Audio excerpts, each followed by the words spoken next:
espero que nosotros esta mañana estemos muy dispuestos a ponerle cuidado a Dios. Bienvenidos a... Ustedes, bueno, sí, cantaron la última canción. Y estaba pensando en la manera en que empieza esa canción. Dice, poderoso nunca fallará. ¿Ustedes la cantaron? ¿Quiénes la cantaron? Ok. ¿Ustedes por qué cantan esa canción? ¿Ustedes han visto a Dios obrar de manera poderosa? ¿Mm? De tal manera que esa canción tiene sentido para ustedes. Eso es lo ideal. ¿Mm? Pero saben, la escuché hace mucho tiempo. Estaba escuchando una canción secular que también tiene mucho sentido para alguien. Y la canción expresa que al músico, filósofo y poeta Ricardo Arjona le resulta difícil comprender qué hace un hippie en la oficina, qué hace una orca en la piscina y qué hace una monja en carnaval. O sea, son cosas que a él le cuesta comprender. Y la canción sigue hablando de cosas que a él le cuesta comprender. ¿Saben? Los que hicieron la lectura esta semana, leyeron el capítulo que correspondía. Yo no sé si a ustedes les pasó igual mientras hacían la lectura, pero a mí, mientras leía, me parecía imposible creer que el pueblo de Israel hubiese llegado hasta donde está ahora. ¿Qué hace el pueblo de Dios, el pueblo glorioso de Dios, en manos del enemigo? ¿Qué hace el pueblo de Dios sirviendo y a la merced de un rey pagano en vez de estar sirviendo y adorando al Rey de Reyes? O sea, definitivamente el lugar donde ahora estaban no era el lugar de ellos. ¿Qué hacían allá? Rápidamente quiero que vayamos a las Escrituras. Daniel capítulo 1, versículos 1 al 7. Es parte del relato que acabamos de escuchar a través del video, pero quiero que lo leamos, ¿vale? Dice el versículo 1 de Daniel 7, que en el año tercero del reinado del rey Joacín de Judá, el rey Nabucodonosor, rey de Babilonia, vino a Jerusalén y la sitió. El Señor permitió que Joacín cayera en manos de Nabucodonosor. Junto con él cayeron en sus manos algunos de los utensilios del templo de Dios, los cuales Nabucodonosor se llevó a Babilonia y puso en el tesoro del templo de sus dioses. Pensemos un momentico en eso. ¿Podía algo ser más humillante que eso para el pueblo de Israel, para el pueblo de Dios? No solo fueron privados de su adoración, sino que los implementos y todo lo que ellos utilizaran para rendir tributo y honra al único Dios verdadero, ahora estaban siendo utilizados y siendo pieza de exhibición en un templo pagano. O sea, eso era algo muy humillante. Pero ¿saben? Lo que hemos visto en la serie anterior y lo que llevamos de esta miniserie es exactamente eso, lo sagrado dedicado a lo profano. Y eso es justamente lo que Nabucodonosor buscaba. Continuemos en el versículo 3. Dice, además, el rey le ordenó a Aspenaz, jefe de los oficiales de su corte, que llevara a su presencia a algunos de los israelitas pertenecientes a la familia real y a la nobleza. ¿A todos? No, a algunos. Y vamos a notar por qué solo podían ser algunos. Dice, debían ser jóvenes apuestos, yo me siento aludido, y sin ningún defecto físico, que tuvieran aptitudes para aprender de todo y que actuaran con sensatez. Jóvenes sabios y aptos para el servicio en el palacio real, a los cuales Aspenaz debía enseñarles la lengua y la literatura de los babilonios. El rey les asignó raciones diarias de la comida y el vino que les servían en la mesa real. Su preparación habría de durar 3 años, después de lo cual entrarían al servicio del rey. Entre estos jóvenes se encontraban Daniel, Ananías, Misael y Azarías, que eran de Judá, y a los cuales el jefe de los oficiales les cambió el nombre. A Daniel lo llamó Belsasar, a Ananías, Sadrac, a Misael, Mesac y a Azarías, Abednego. Esa es una expresión que vemos en varios contextos de las Escrituras. La expresión sin defecto. Ahora, yo esta mañana quiero enfatizar en tres aspectos que me llaman mucho la atención del capítulo que corresponde al día de hoy. Y esta semana fue muy difícil, y es algo que compartimos con Scott, es que es muy, muy difícil. Hay tanto material en Daniel, hay tanto que aprender en Daniel que uno dice, tengo media hora, 35, 40 minutos, ¿qué hago? Pero siento que Dios dio dirección hacia algo. Y quiero esta mañana referirme a tres lecciones que podemos aprender de estos grandes hombres, ¿ok? Así que quiero que analicemos el texto y analicemos algunos aspectos importantes. Lo primero que Nabucodonosor buscaba en esos jóvenes es que no tuviesen defecto alguno. ¿Saben? En Levítico, capítulo 21, versículos 16 al 20, encontramos la misma expresión con respecto a la selección de los sacerdotes. O sea, ser sin defecto era un requisito que los sacerdotes necesitaban. Dice que el Señor le ordenó a Moisés que le dijera a Aarón, ninguno de tus descendientes que tenga defecto físico deberá acercarse jamás a su Dios para presentarle la ofrenda de pan. En efecto, no deberá acercarse nadie que tenga algún defecto físico, ninguno que sea ciego, cojo, mutilado, deforme, lisiado de pies o manos, jorobado o enano, o que tenga sarna o tiña, o cataratas en los ojos, o que haya sido castrado. Ahora, ¿saben lo que yo pienso cuando leo esto? Yo digo, gracias Dios por tu gracia. Porque saben, de alguna manera esto te limitaba a ti y me limitaba a mí delante de Dios.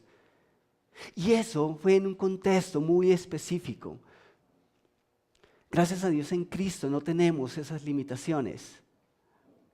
Así que los sacerdotes debían ser sin defecto. Escuchen lo que dice con respecto a la ofrenda que ellos deberían presentar. Ahí mismo, en Levítico capítulo 22, versículos 17 al 20, dice que el Señor le ordenó a Moisés que le dijera a Aarón y a sus hijos y a todos los israelitas, si alguno de ustedes, sea israelita o extranjero, residente en Israel, presenta un holocausto al Señor para cumplir un voto o como ofrenda voluntaria para que le sea aceptado, deberá presentar un macho que sin defecto de entre el ganado vacuno, ovino o cabrío. No presente ningún animal que tenga algún defecto, porque no se les aceptará. ¿Qué pasaría de nosotros si esas leyes estuviesen vigentes? No podríamos hacerlo.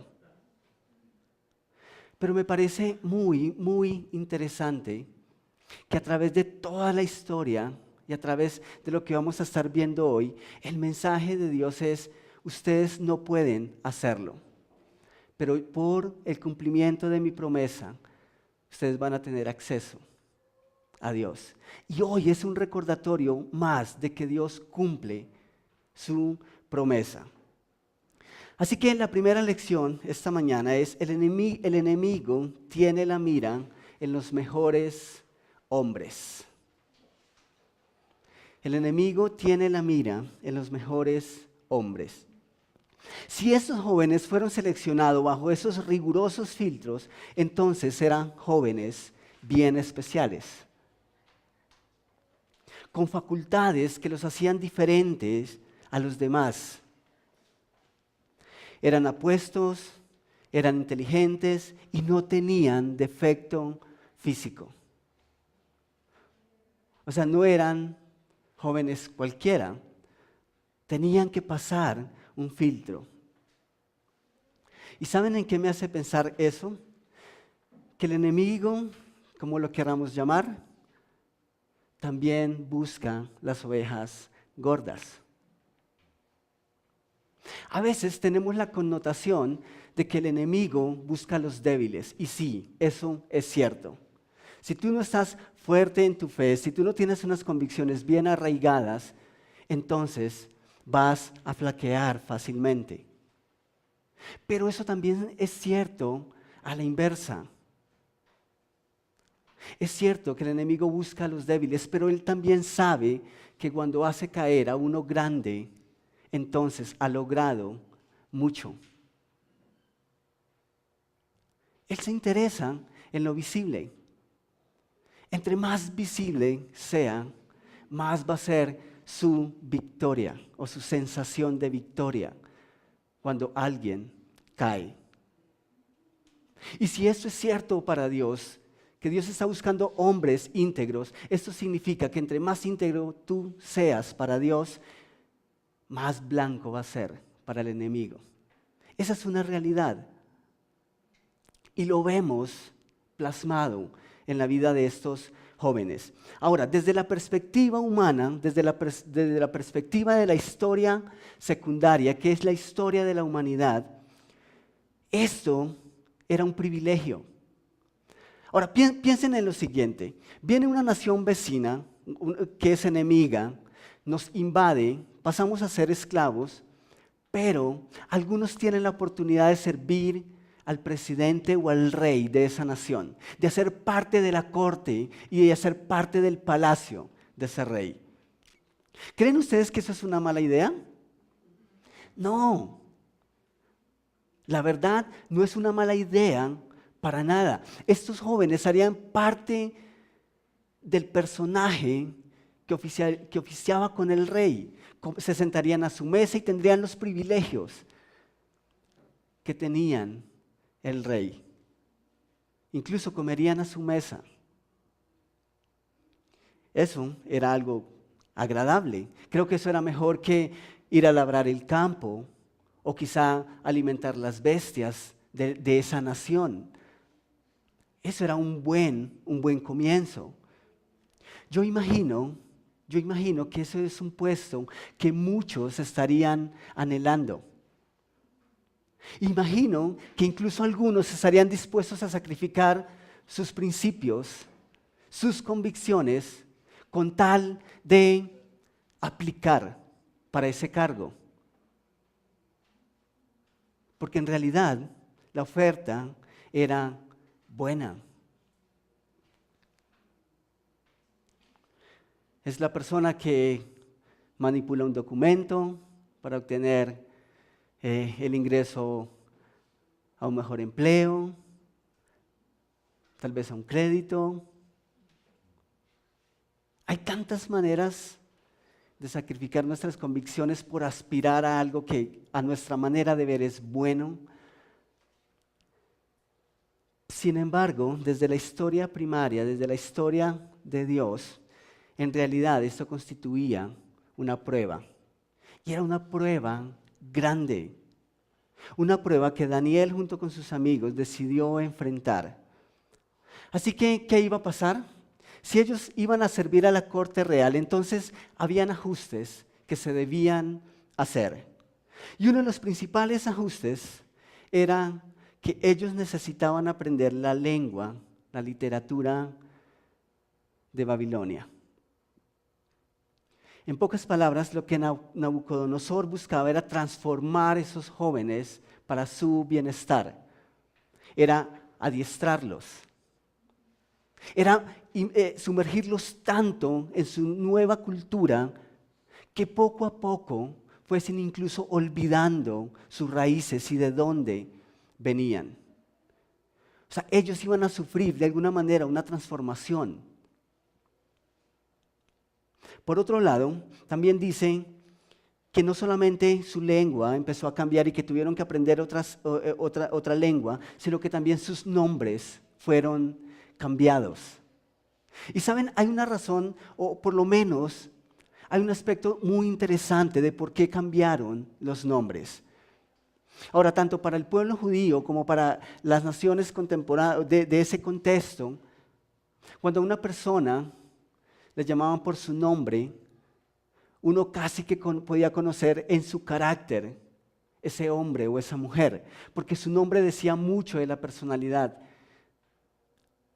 Pero cuando Nabucodonosor quiere cambiar los nombres de estos jóvenes, tiene un propósito grande. Y podíamos enfocarnos en los 4, porque Daniel junto con sus 3 amigos tuvieron que cambiaron de nombre. Pero quiero hacer énfasis en el nombre de Daniel. Daniel en hebreo significa Dios es juez. Eso es lo que significa Daniel en la lengua hebrea. Pero sería cambiado por Belsasar. ¿Y qué significa Belsasar en caldeo o en el idioma de Babilonia? Bel provee o príncipe de Baal. Es decir, de alguna manera, ¿qué iban a pensar ahora las personas que iban a llamar a Daniel como Belsasar? Para estas personas, ¿Daniel era un discípulo de Dios? No, su nombre indicaba ahora que era un seguidor más de Baal. ¿Han notado ustedes cómo la sociedad a veces es tan sutil?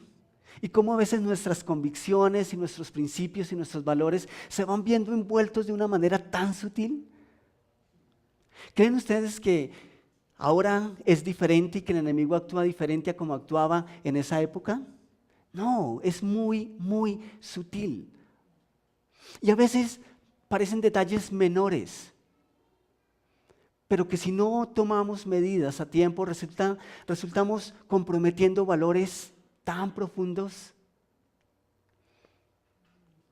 Y ahí está Daniel y sus amigos. ¿Saben? El apóstol Pablo se refirió a este tema en Romanos, capítulo 12, versículos 1 al 2.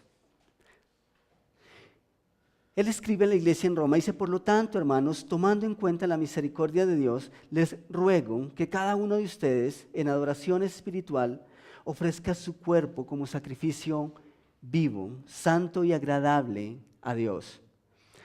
Y el versículo 2 es bien importante. Dice: no sé qué, amolden. No tomen la forma de aquello que los rodea. Ustedes deben actuar diferente. No se acomoden. Veo muchos jóvenes esta mañana. Y eso me interesa. Porque esa es una edad, claro, siempre va a ser una lucha, pero especialmente en nuestra juventud. Yo acabé de pasar por ahí.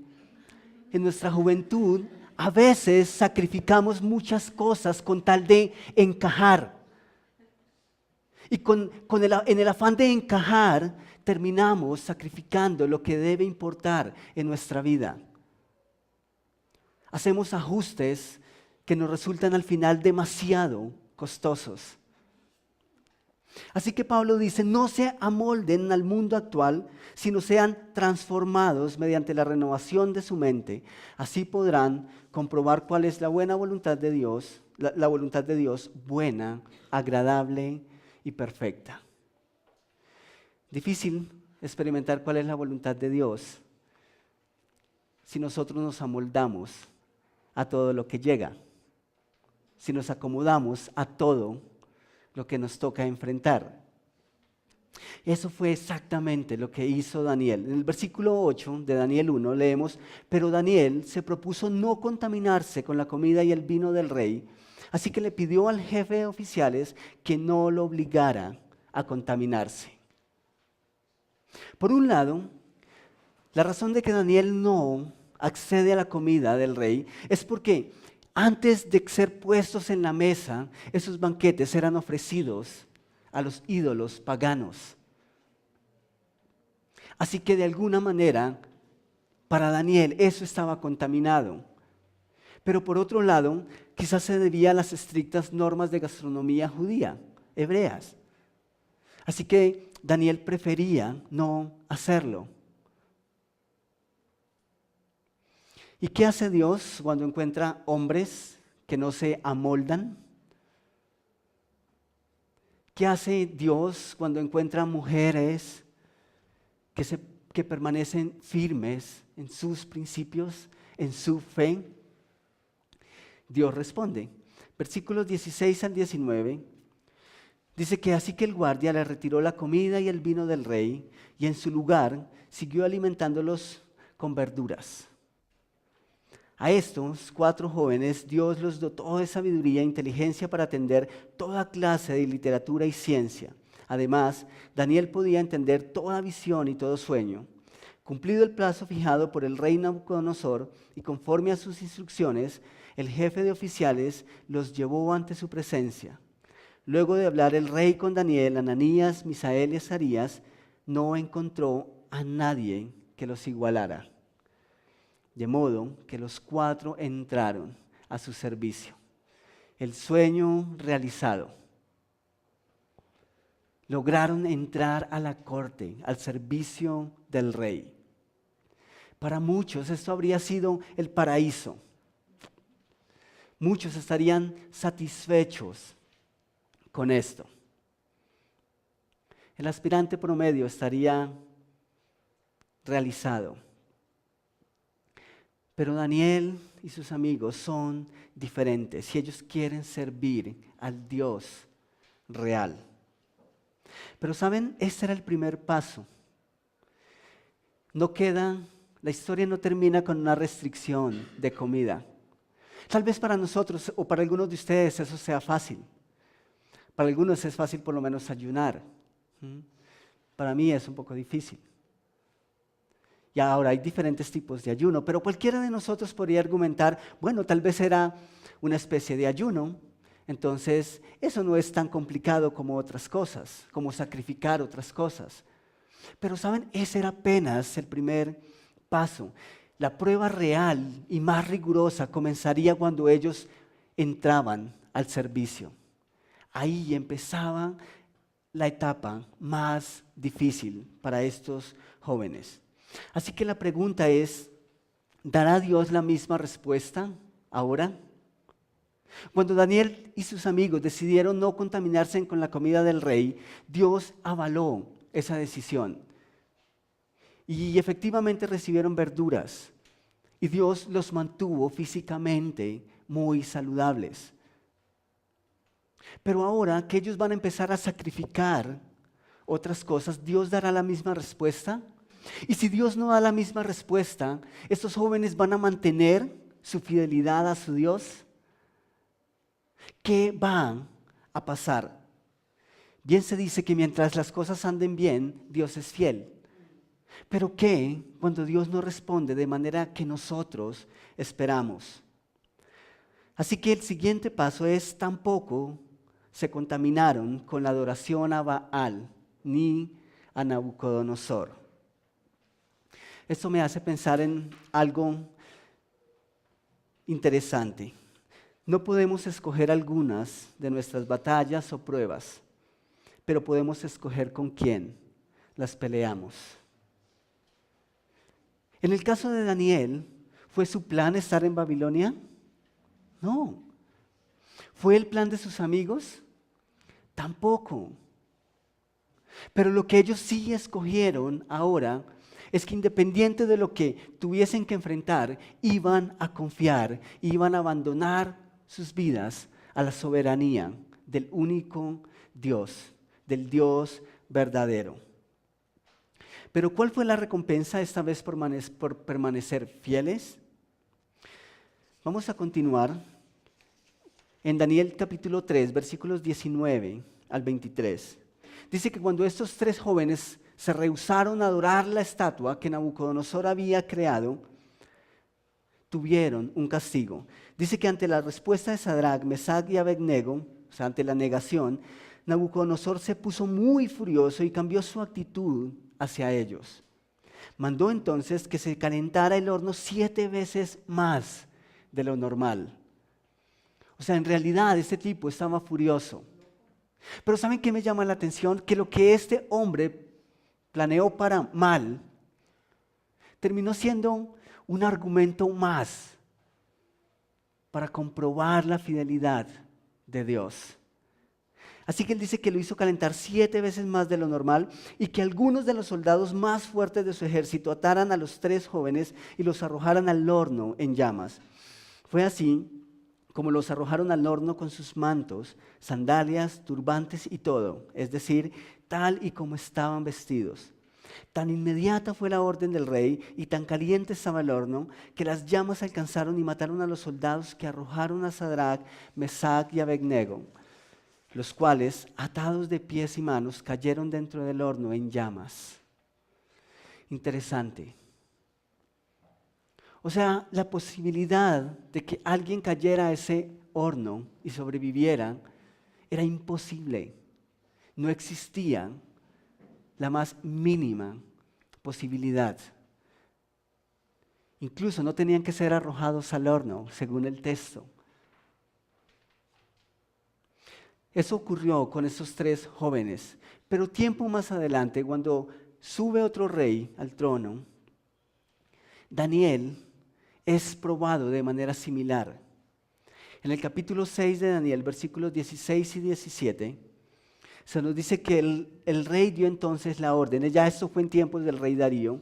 Dice, y Daniel fue arrojado al foso de los leones. Y la razón por la que fue arrojado al foso de los leones es porque se rehusó a adorar a los ídolos paganos. Dice que entonces fue arrojado al foso de los leones. Allí el rey animaba a Daniel que tu Dios, a quien siempre sirves, se digne a salvarte. Y saben, quisiera leer todo ese contexto porque es impresionante. Es más, creo que de aquí podría salir una serie en donde pudiésemos hacer énfasis en la integridad. Tal vez lo hagamos más adelante. Pero me parece impresionante que Daniel haya ganado el respeto de un rey pagano. Dice que este rey admiraba tanto a Daniel que hizo lo posible por evitar el castigo. Y dice que cuando él dio la orden, fue hasta la boca del foso y rogaban que el Dios de Daniel fuese capaz de salvarlo. Eso es integridad. Eso me impresiona. El versículo siguiente dice que trajeron entonces una piedra y con ella taparon la boca del foso. El rey lo selló con su propio anillo y con el de sus nobles para que la sentencia contra Daniel no pudiera ser cambiada. Muerte o muerte para Daniel. La sentencia decía que no importaba si había sido un hombre bueno o malo. El hecho de rehusarse a dar adoración a los ídolos tenía que ser castigado. Aquí hay varias preguntas. Si esta fue la respuesta de Dios a la fidelidad de estos hombres, ¿no les parece a ustedes que es un Dios como el que quiere mostrar a la sociedad? ¿Un Dios malvado? ¿Dónde está Dios cuando sus hijos sufren? ¿Dónde está esta vez?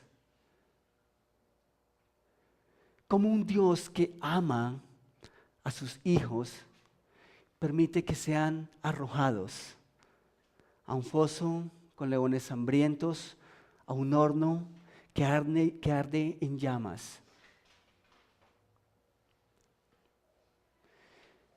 ¿Cómo es que Dios permite este tipo de cosas? ¿Saben? Algún moralista estaría pensando, ¿qué hicieron? ¿Qué tienen escondido? Un moralista estaría pensando, estos tipos son hipócritas. Aparentemente honran a su Dios, pero detrás tienen que tener algún pecado. Porque para que estén viviendo esto, algo tienen que estar pagando. Y a veces me atrevo a decir que no falta el morboso que busca el pecado por algún lado. Es que la sociedad dice, y nuestra lógica dice, que si nos portamos bien, entonces nos tiene que ir bien. Y que si seguimos a Dios, entonces todo tiene que marchar a la perfección. Eso es una falsa connotación que tenemos. Y no estoy diciendo que entonces Dios es injusto. No. Estoy diciendo que cuando nosotros decidimos rendir nuestras vidas a Dios, Él tiene el derecho de hacer lo que desea. Y lo que Él desea siempre es lo mejor.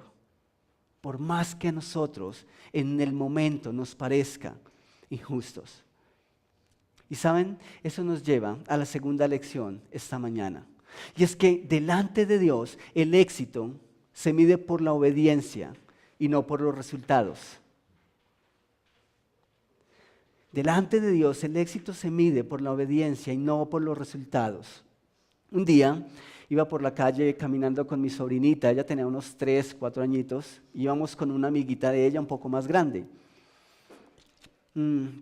Íbamos camino a casa, así que habíamos comprado, tomábamos yogur. Y cuando la amiguita acabó el yogur, simplemente tomó el vaso y lo arrojó al suelo, al piso. Entonces, yo me devolví, recogí el vaso y ella me preguntó, ¿por qué haces eso? Entonces yo le expliqué que lo mejor era llevar el vaso hasta casa y depositarlo en la basura que tuviéramos en la casa. Y la niña se queda mirándome y me dice, ¿y qué ocurre si hago eso? Y por un instante yo sentí que ella quería que yo respondiera algo como, ¿te compro otro? Alpina nos va a dar 1 año de yogur si hacemos eso. Pues yo la miré y no respondí eso, simplemente le dije, no pasa nada. Solo pasa que estamos haciendo lo que es correcto. Y eso debe bastar. ¿No les parece a ustedes que a veces acciones buenas merecen más reconocimiento? Yo lo veo todo el tiempo. Y muchas personas tienen problema con esto.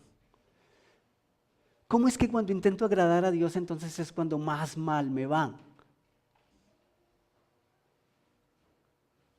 A veces es difícil interpretar ese tipo de cosas.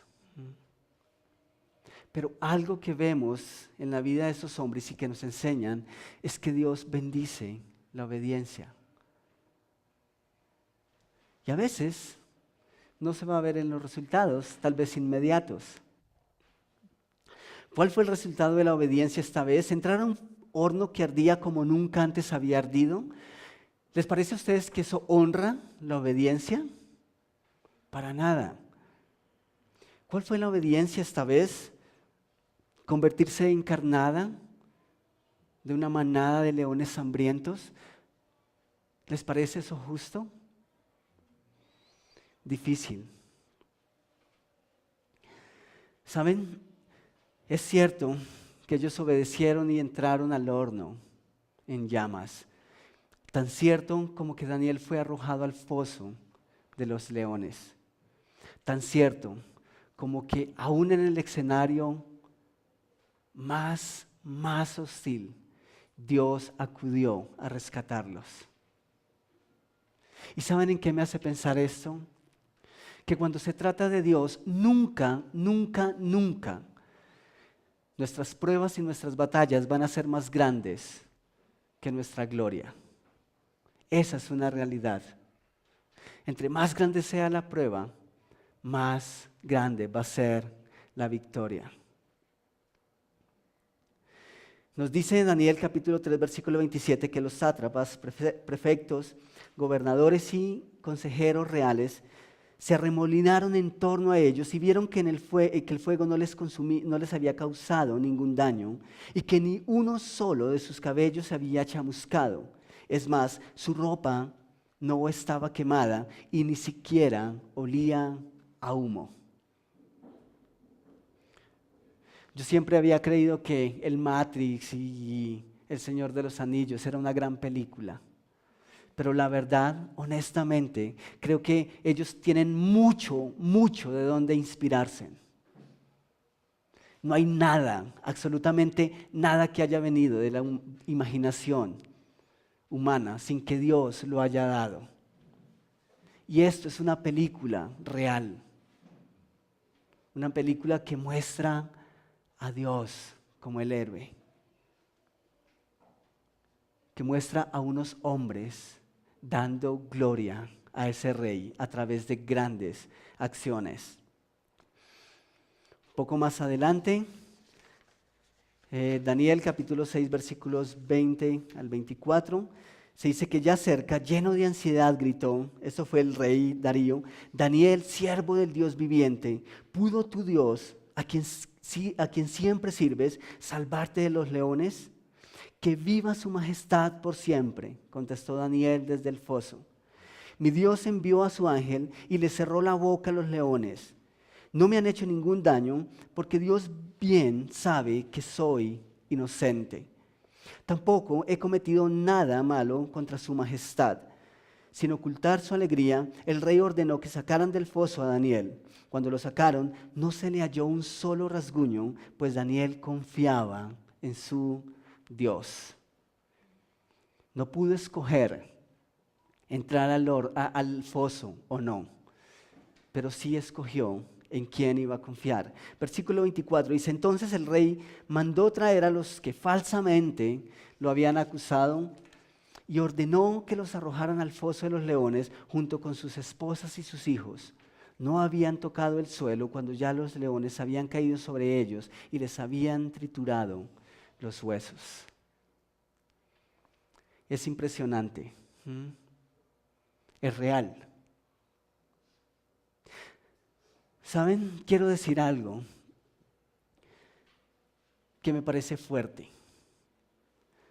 Fuerte por lo que eso compromete de mí.